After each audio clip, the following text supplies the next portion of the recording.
When it comes to Halo, the universe, long before I think transmedia was even a word that people were battling around Hollywood, Halo really was being developed across multiple platforms. Can you talk about how you guys approach that with this new saga of Halo 4? I remember when transmedia became a word. Yeah, I mean, it's the Halo universe is really rich, right? It's just really fertile ground for telling all sorts of stories in all sorts of different ways, and so it's really this amazing gift to have. And one thing when we created 343 and thought about the things that we wanted to do with Halo, it was really important for us to know that we were going to be very deliberate with everything that we did. Like, we want to tell great stories, and every story that we tell and every game that we make or book that we publish has to move Halo forward in some way and take the player or reader or viewer with them.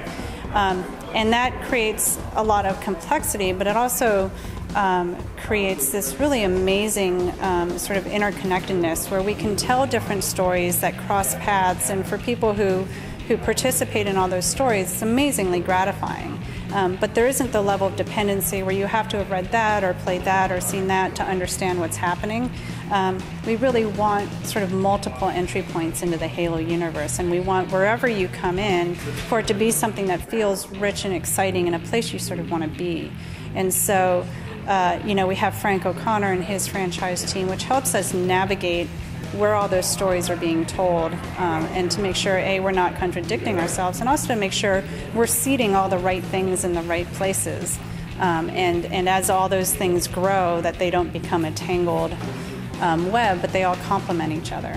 How does that impact the actual development of the games?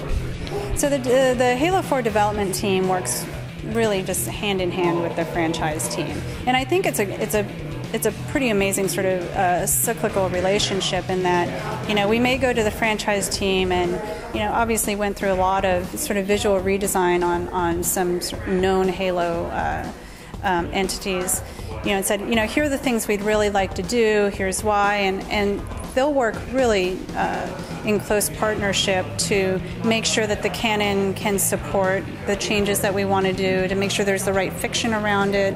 At the same time, there are things that we bring to them that get them excited and are things that they want to add to the fiction. And so it becomes a really sort of beautiful relationship where, we're doing this thing in the game and Frank thinks, oh, you know what, let's seed this here and let's start to grow this idea over here so that 4 years down the road, something that started off as very small has sort of flourished into something that we can explore more deeply. And so that actually works really well.